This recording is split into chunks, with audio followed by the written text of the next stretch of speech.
November 4th, 2012. From San Diego, California, this is episode 5 of You Can Bet on That. All right, hi everybody. Welcome once again to another episode of You Can Bet on That, a podcast for the recreational gambler. I'm Mark Duvall. As always, I'm here with Dr. Mike. Hello.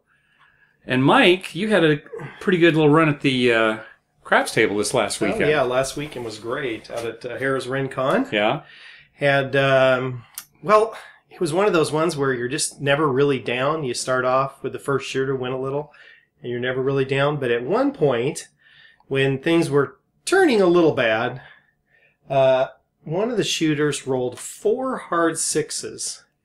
And I'd say it was in a matter of probably a good 10 to 12 rolls. Yeah. And 4 of them were hard sixes. Hard six. Now, so just for, again, to remind people how hard ways work in craps, if you bet on a hard six, you make a wager on the hard six, you will win if the dice come up 3-3. Correct. To make a six. And you'll lose if any other kind of six comes up or if a 7 comes up. Mm-hmm.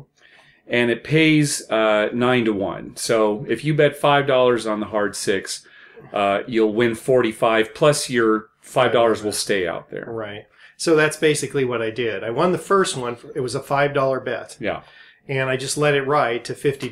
Parlayed it all to a 50. Parlay. Okay, so when you say so parlay means you take all your winnings and you just put it back on the same wager. Right, leaving basically everything out there. Right. So you started with $5. So now you rolled the hard six. Now you have 50 on the hard six. Now I have 50. And then when he rolled the hard six the second time, that paid $450. 9 to 1. 9 to 1. Yep. Yeah. And so at that point, I upped my bet to $100. And collected the rest. Right. So basically, they paid me $350. Right. And left it to $100. Or they paid you like $400. Well, right? Because you only put 50 more back on 50 there. more. Yeah. You're correct. Right. Yeah. They paid me $400, and they left 50 more out there. So now I have a $100 bet. Right.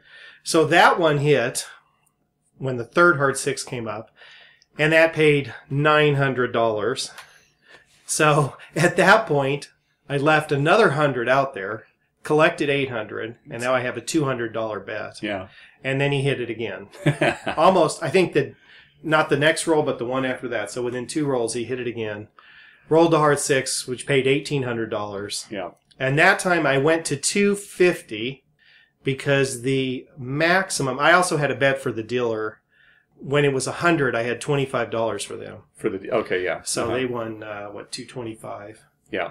And then when it was a $200 bet for me, I had $50 for them. For the dealers, yeah. For okay. the dealers, yeah, so wow. they won $450. And so then at that point, it paid $1,800. I left a total of $75 more. So now I had a $250 bet.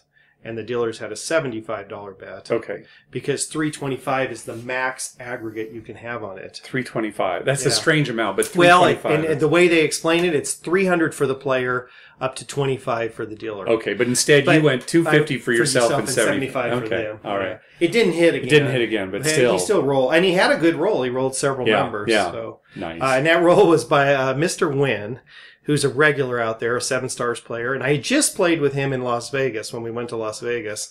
He just happened to be there for the 7 Star event. We didn't have nearly that kind of luck in Las Vegas. Yeah. But he sure had a good roll there. Nice. So, yeah. Good. So that made the night. Basically, all those hard sixes is... That got you there. Yeah, I was there for that. I won on that roll too, a little bit. Yeah. I lost for the night overall though because I don't bet the hard ways generally, and so I was betting smart and lost. Yeah. Well, I ended up 20 on. Let's see, on craps. It's 2,600 total, but that included some of my rewards points, which was like almost 600. So I won basically 2,000 at craps. Yeah. For the night. Yeah. And so a big chunk of that came from those hard ways, right? You take that all the way. You was down. Sure. Yeah, quite a bit down. Yeah. So you use some of your you every time we go up to Harrah's Rincon, we always have some free play that they give us. And how much did you have in free play that time? Was it like about $400 or something like that? No, it was like $670 or something total. It was 2 coupons. They give you like a weekly thing. So each week you get a certain amount, and then they give you like a daily thing. Yeah. But it's not every day. It's just some days in the month. Certain days in the month. Yeah. Probably the days they want you to come and play when, they're slower or whatever. Yeah. So that was like $670, and I think I got out of that like $590 or something. Good. Almost $600 out of it. Now, and you had previously, when you'd get that free slot play, you had previously played on a machine called a Monte Carlo machine. Yeah, it's a slot machine that happens to be my dad's favorite. And it's got like, if you get a certain symbol comes up, then you get to like spin a wheel. That's kind of like a Wheel of Fortune wheel. Right. And you spin the wheel and you get, on that one, on the dollar, it's a dollar machine. You can get a minimum of $20. Yeah. But up to $1,000 on that spinner. On that spin thing. And I've won the 500 before. Yeah. Stuff like that. But my dad loved that machine because for a brief period of maybe 5 or 6 months, he swore that the machine was broke, and that because it was like the lights weren't working. The lights weren't working, so and he thought maybe it would pay off better. He thought it would pay off, and believe it or not, it seemed to win every time we played that machine. It seemed to do well. I was starting to believe that it was broke, and the funny thing is, a couple of times ago when I was there, I went to play that machine before I switched to playing video poker. Yeah. I went to play that machine, and it wouldn't take my card. And I called the guy over, and he called a technician, and he wouldn't take his card either. So it wouldn't take your total rewards card. It wouldn't take my total rewards card. Yeah. So it wasn't my card because it wouldn't take his. So he opened it. Uh-huh. And I had seen slot machines opened in the past, and when there were coins and stuff. Right. And it was quite a complicated thing, and they would have to call a security guard over because there was actual money in there. Right. So now it's just, a roll of tape. Right. And there's no money. So they don't call anyone over. And the guy opened it. I was amazed how simple it is in it. There's hardly anything in there. Yeah. It's just linked via cables to a master computer. Yeah, just the computer, somewhere else, right? Yeah. So he opened it and he fixed the card reader. And he basically, there's 4 screws. He pulled the card reader out, put a new card reader in. Oh, okay. And he said, these card readers just go bad after a while. They do so much. I have trouble with them getting to read my cards all the time. Yeah. So he just replaced it and it worked fine. But the interesting thing was when he opened it, I could see the light bulbs that were in there that my dad thought, why the machine was broke, right? Right. And it's just regular light bulbs. It's just little light bulbs. Yeah. And, burned out. And while he was in there, he changed one of them because there was one burned out. He just pulled it out and put a new one in. And I doubt if it was broke, but it sure paid off for a while. However, there would be times when you wouldn't hit anything, right? Right. So you'd play like $500 and then cash out for like $200 or something. Right. Yeah. So that's when, on your advice, I switched to a 3-card poker. Video poker. Yes, video poker. So now you play video poker. Video poker, but I play jacks or better. Yep. There's a multitude of games you can play on that machine. Sure. But I play jacks or better, just like you said. And let's see, I've done that about 4 or 5 times now, and I've always got real close to breaking even. Yeah. So when I put 500 in, I get 480 back, 490 back, something like that, of real money. Just to remind everybody, so when you get this free slot play, you get like $20 in free slot play. They give you a slip that's like a coupon that you actually put into the machine, and it puts $20 of credits into the machine. But you can't just cash it out for money right there. You have to play the money through. So in this example, if you had $20 in slot play and you were playing, say, video poker, and you played like $1 a hand, you'd have to play $20 before the free slot play would have gone through the machine. And at that point is when you can cash out. You can cash out and take real money out. And you can take real money out. So good. So you're a convert now. You're playing video poker. Without a doubt. All right. I'm glad to hear that. You lose a few dollars, and sometimes I've won a few. Sure. You can hit a full house or 4 of a kind and go up. Yeah. Now, the other thing that was funny, when we went out to RingCon last weekend, they've got this this promotion going where if you earn at least 50 tier credits, this is through their Players Club, within a day, and it doesn't take long, especially the way you play. Even the way I play at the craps table, 50 credits, it's maybe a half hour of play, if even that. And even on slots you can get it. Anyway, if you get 50 tier credits, they give you either a free buffet or $20 in free food at any of the restaurants. And this is for anybody. And what you do is, after you've earned your 50 tier credits, there's a little kiosk you go to and you run your total rewards card through, and a little coupon spits out and it says, free buffet or $20. So I've been doing this consistently. Before I leave, I'll run when I'm about to go home, I'll run my Total Rewards card through and get the coupon. And there's a Pink's hot dog stand over there. I usually get like a Pink's hot dog, chili dog, and a couple of hot dogs to take home for the kids and, what have you. But you had not done it in the past because, like, one time you tried. I tried once thinking that, I'm going to take advantage of this, and it wouldn't work. And I just thought, well, I'm 7 stars, and you get a lot of points. I get 7-star people get a free buffet every day. Anyway, right. Yeah, for 2. You can get 2 free buffets a day anyway. So I figured, well, maybe they just don't give it to... So I just never You never even tried. Well, I tried that once. Wouldn't go through. Although then we found out that machine was broke. So, or the light was out. I don't know. Yeah. So yeah, with this last weekend, Mike was standing at the cashier looking to cash out, and I said, "Here, give me your card. I'll go run it through. But I'll bet you get $20 in free food." So I went over to the kiosk and ran it through, and the coupon came right out, and I gave it to him. And he's, yeah, here you go. And we tracked his dad down, who was also playing, and said, "Hey, give us your player's card. We'll do it." We ran it through the kiosk, and sure enough, he got $20. So it turns out all this time, for as many times as you've gone out there, never took advantage. So between you and your dad, you were wasting $40 every time. Yeah, probably thousands of hot dogs. And it's funny because your dad, when we were explaining it to him, your dad said, "Oh, well, if we don't use it though, we still get credit like in our Total Rewards points." No, it doesn't. You were losing out on $20 each of you every time you went. Yeah. And that again is why Harrah's is the best place in the world to play. I agree. Yeah. I mean, you go to every other casino out here, you pretty much have to beg. And if you're a big player, you'll get some meals. But if you're just a regular guy and you're playing $5 blackjack for a half hour, you're getting nothing out of that. Yeah. You run your thing. But at Harrah's, you'll get $20, which you can use at the cafe or any of the eating places. Yeah, it's true. We are not paid by Caesars to say this. Yeah. This has just been our experience. Is that Total Rewards is the best rewards program at Players Club, certainly. By far. We've talked about this before. All right, so we got some news recently that the Range Steakhouse at Harrah's Las Vegas is going to be closing on November 11th, and they're going to be replacing it with a Ruths Chris Steakhouse. And this is sad news for me, because this was kind of our go-to steakhouse nice in Las Vegas. Yeah, when we'd be in Vegas and we were forced to leave the craps table, we'd go to the Range, and I'm sad to see it go. They have this French onion soup that they serve in a giant onion, and it's like a creamy French onion soup. I'm going to miss that. You talk about it every time we go. Well, this last trip when we went, I had it. If I knew it was going to be my last one, I might have ordered 2. But Ruth's, I'll tell you, Ruth's Chris is an excellent steakhouse, but it's a chain, and right. I think it's too bad that they're losing a restaurant.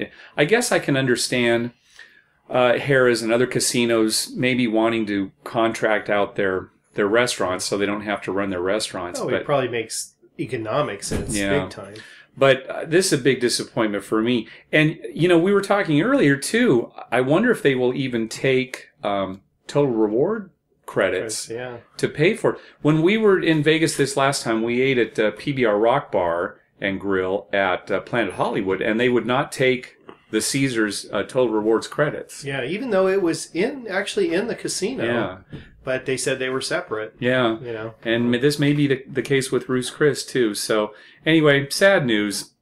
All right, so it wouldn't be a You Can Bet on That podcast without talking about Destination America, the gambling network, apparently the gambling cable network. They're going to have a couple of gambling blocks this week. The first one's on Thursday, November 8th at noon. They're going to have a 4-hour block. And the second one is going to be on Sunday, November 11th at 6 a.m. These are Eastern time. It's going to be a 6-hour block. Again, these are all rerun shows, but it's a big block of gambling, so we feel that we need to let you know about it. Well, yeah, on Sunday morning at 6 a.m. What else are you going to do? That's right. And here we're in the Pacific time zone. I don't think there's a separate Pacific feed, so it's going to start at 3 a.m. our time. Yeah. So we'll be getting home from Rincon that night. Right, yeah. We'll put that on. That'll ease us into sleep. That'll be nice.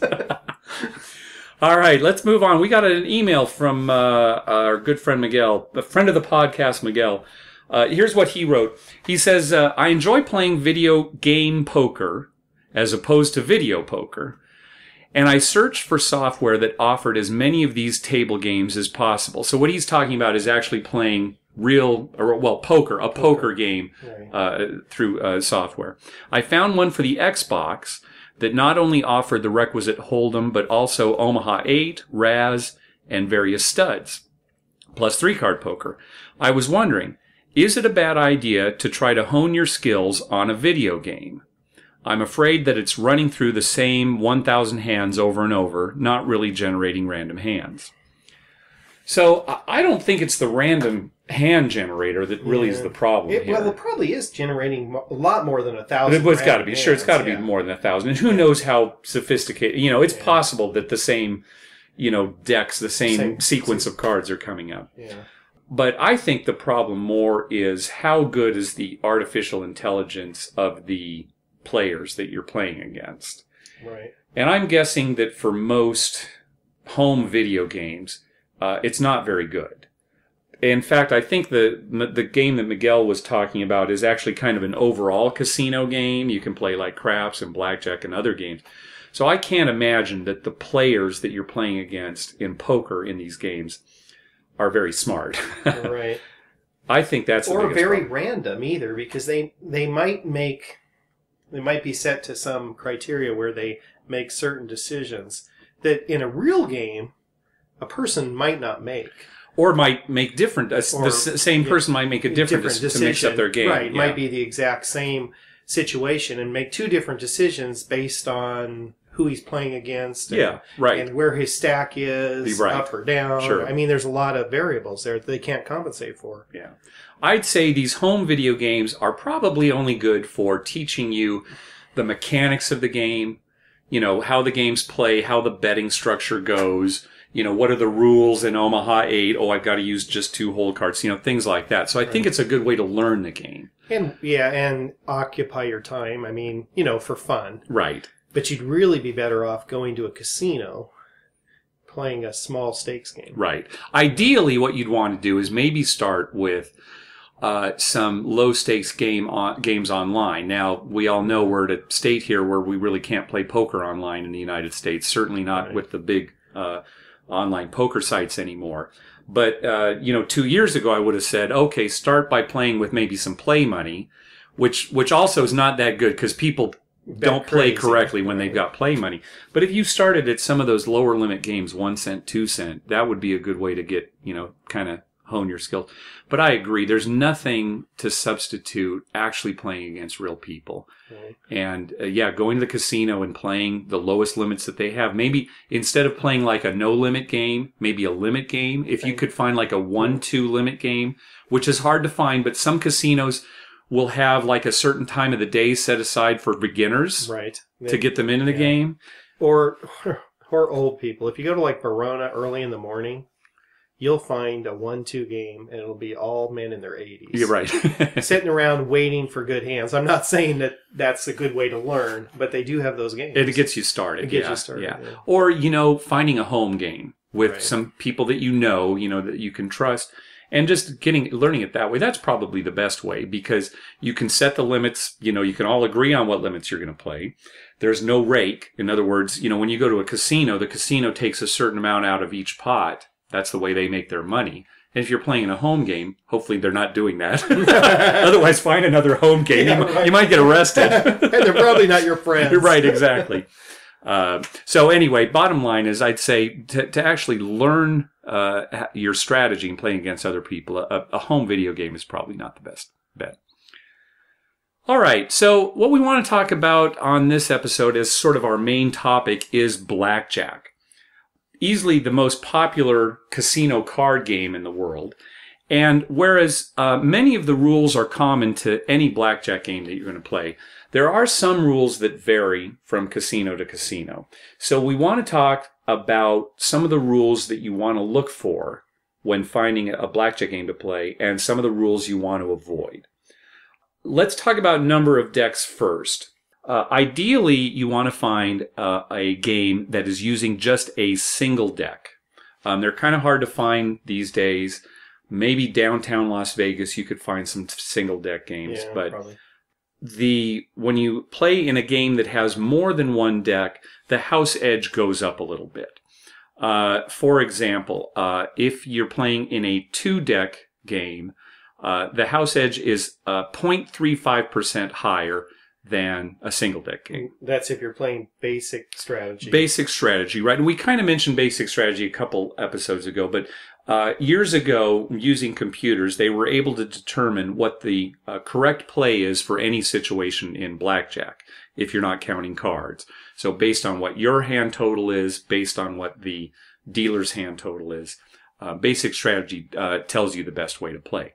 So again, if you play in a game with 2 decks, the house edge goes up by 0.35%. If you're playing in a 4-deck game, it is 0.15% higher than a single deck. 0.51. What'd I say? You said 0.15. Oh, yeah, 0.51. 0.51. Yeah, there's a big difference. It's almost half a percent more than a single deck game. If you're playing in a 6-deck game, that's about 0.55% higher than a single deck. And 8 decks is about 0.58% higher than a single game. So the more decks you go, the house edge doesn't go up that much. Right. The biggest jump is between a single deck and a double deck game. Right. So, Which makes sense. right. Yeah. So try to find a single deck game if you can. And if you can't, try to find a game that has the fewest amount of decks. The next rule we want to talk about is just a bane on the landscape of blackjack. This came up a few years ago. It's the dreaded 6-5 payout versus the standard 3-2 payout in blackjack. Now, when you're playing blackjack, if you are dealt a blackjack, that's an ace with a face card or an ace with a 10. That's a natural winner. If you win with that, you're supposed to be paid 3-2. So in other words, if you've got $10 out there, instead of getting paid even money, as you usually do when you win a blackjack hand, you would get paid $15, 3-2. That's the way that it had been for many years. Well, a few years back, I don't know the origin of this, but some casinos got the idea that, hey, let's offer a single deck game. Let's start advertising that, oh, we deal a single deck game.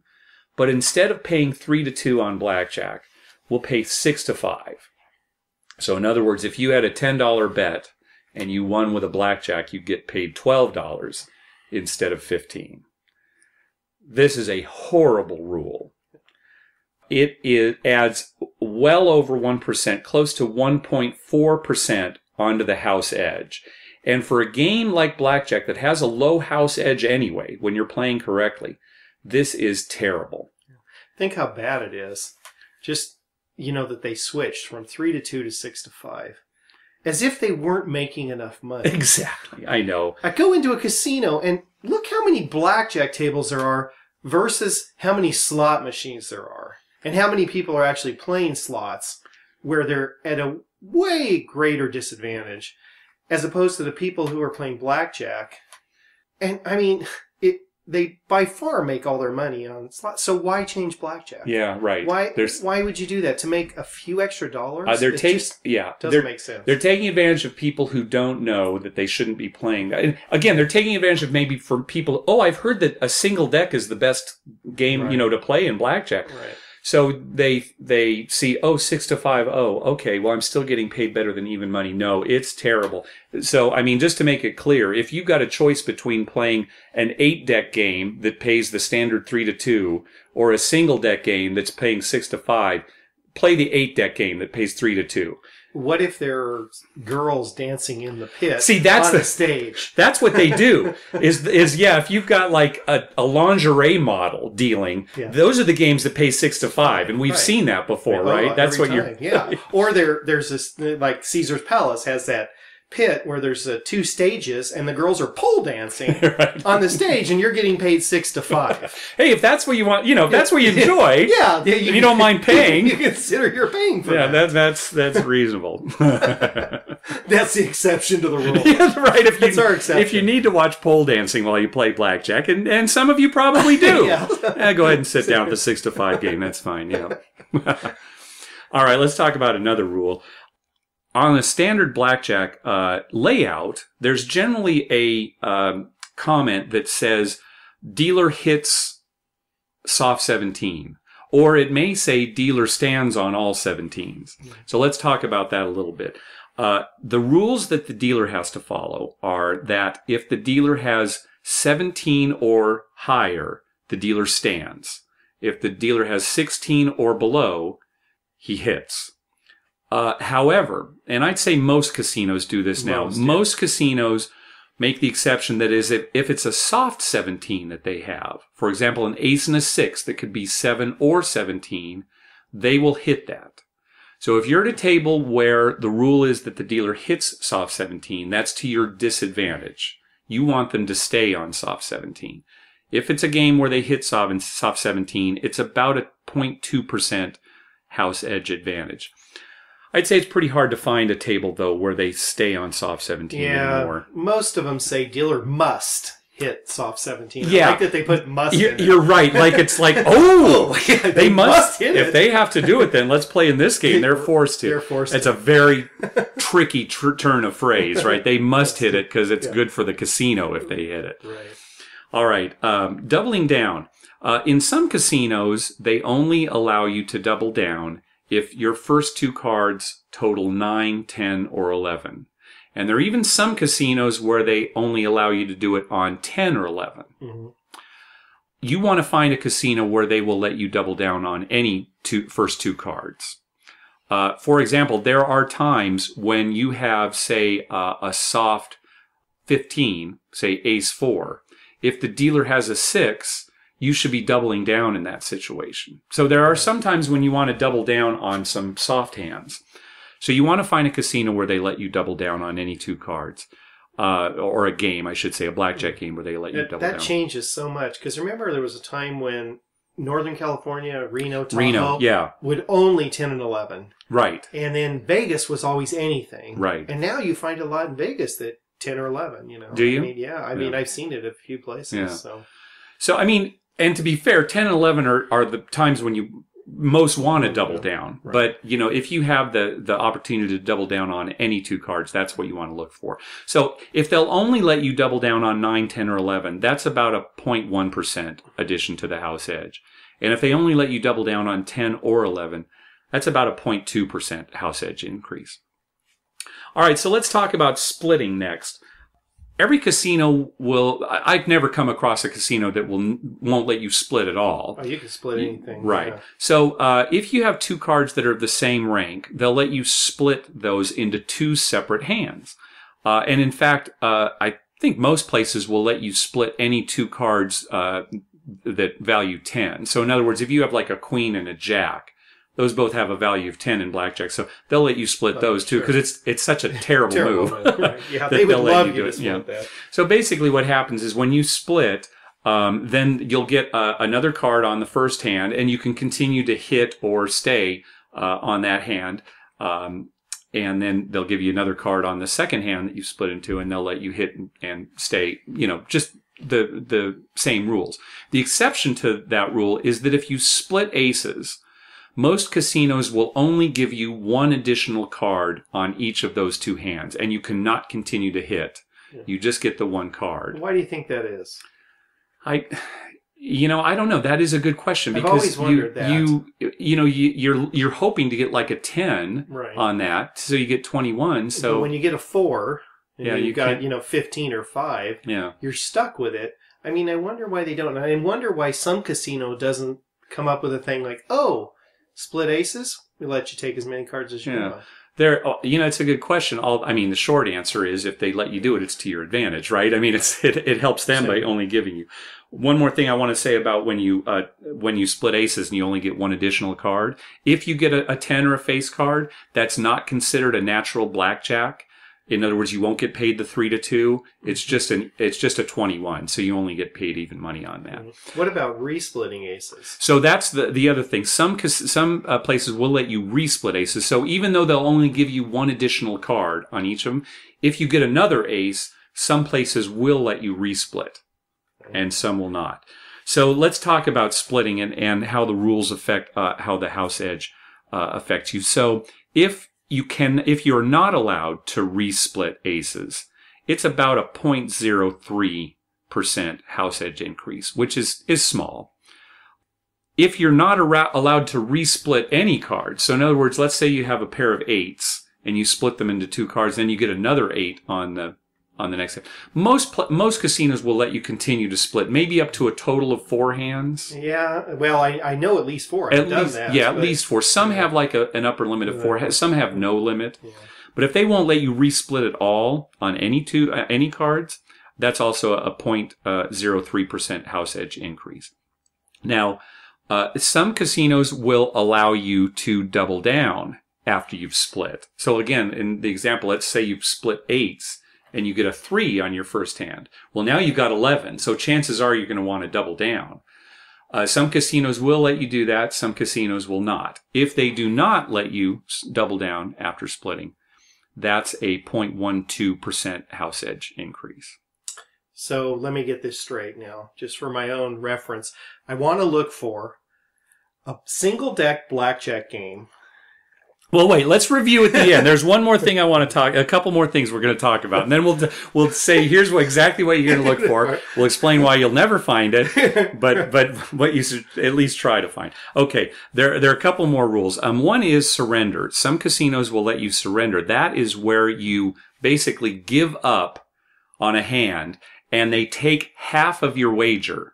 You only lose half of your wager and you get to keep the other half. So if you've got $10 and you surrender, you would actually lose $5 and keep the other $5. There are times when you want to surrender. They're not very often, but the most obvious example is if you're dealt a 16, say a 9 and a 7, and the dealer is showing a 10 or a face card, that's a time you'd want to surrender. You'd also want to surrender if you have a 16 against a 9 or an ace in some circumstances, or if you have a 15 against a 10, you'd want to surrender. If the casino does not allow you to surrender, it's a 0.02% house edge increase. It doesn't come up very often. And then finally, let's talk about original bet only. Now, when the dealer has an ace showing, typically the dealer will look at the down card that they have, usually with a special mirror device on the table, to see if they have blackjack. They'll ask everybody if they want insurance. We didn't really talk about insurance, but insurance is a separate bet you can make if you think the dealer has blackjack. It's separate from your initial bet. It pays 2 to 1. It's not a good bet. Let's not even talk about it. But yeah, don't take it. But if the dealer has an ace, they'll look at their down card, and if they have blackjack, they'll flip it up, and anybody else who doesn't have blackjack just automatically loses. In a situation where the dealer has a 10 showing, some casinos, the dealers will look to see if they have an ace down. Some won't. What's the difference? Well, let's say that you've ended up with a hand where the dealer has a 10 showing and you've got a pair of 8s and you split them. So now you've got 2 bets. And let's say you end up doubling down on one of your hands. So now you've got, you started with $10. When you split it into 2 hands, you had to put out another $10. So now you've got 20. You double down on one and now you've got 30. After all that, the dealer looks, oh, I've got an ace down. I have blackjack. All right. You want to play at a casino where you will only lose your original bet, that original $10 bet in our example. Right. You don't want to play in a casino where you've split into 2 hands, double down on one, and you lose everything. Right. I think for the most part, American casinos, you only lose the original bet. I think in casinos in Europe and what have you, you'll lose all your bets. So this is a pretty important one. You want to play at a casino where if the dealer has blackjack, you only lose the original bet you make. You don't lose any double down that you did, any splitting, anything like that. If you play at a casino where you lose all your bets, that's a big 0.11% house edge increase. All right, so now let's review. So basically what I want to do, I'm looking for a blackjack pit with a blackjack table that A, has a low limit, so I can always raise my bet, but I can go back to a lower limit. Sure. I want it to be single deck. Yeah. That pays 3 to 2 if I get a blackjack. Yep. And if the dealer has an ace or a 10 up, I want them to check and see if they have blackjack. offer me insurance, which I won't take, and then either proceed or lose my initial bet only. Right. And then I want them to allow me to double down on any 2 cards that I have. Right. And to split any paired cards I have and resplit them and possibly double down if I choose to on that with unlimited amount of resplitting. Right. And if I so desire, and I also don't want them to hit soft 17. Right. I want them to stand on all 17s. Right. And then if it's in my makeup, I'd like it to be a lingerie model and possibly pole dancers behind them. Right. Okay. And that would be the perfect ideal situation. Well, you also, yes, and you also want to them allow you to resplit aces. Oh, resplit aces. Or to hit on split aces, which you're not going to find anywhere, but that would be nice, right? You want them to offer surrender. Okay. And, just in case that comes up. Yeah. And then you're good. Boy, this is a lot to remember. Yeah, it's a lot. I'm going to write this down. You should. Yeah. And I suggest everyone does. Yeah, write it down. But seriously, the big one to look for, that 6 to 5, if we all refuse to play in a 6 to 5 game, then they'll stop offering it. That's the only way they're going to stop offering it, is if when you see that 6 to 5, you just move on. Right. Because it's the worst thing that's happened to blackjack in the last... When did that first come up? Was it like 15 years ago? Probably or was 10 it to 15 years ago. Yeah. Oh my. You started seeing it a little bit at first, just a few places, and it was like, oh my God, who would play there? Yeah. Now you see it a lot of places. You do a lot of places. So move on if you see that. Local casinos even. Yeah, sure. Yeah. Yeah. All right, so that's going to do it for this episode. Please visit our website at youcanbetonnat.com, where you can check out our show notes and leave comments.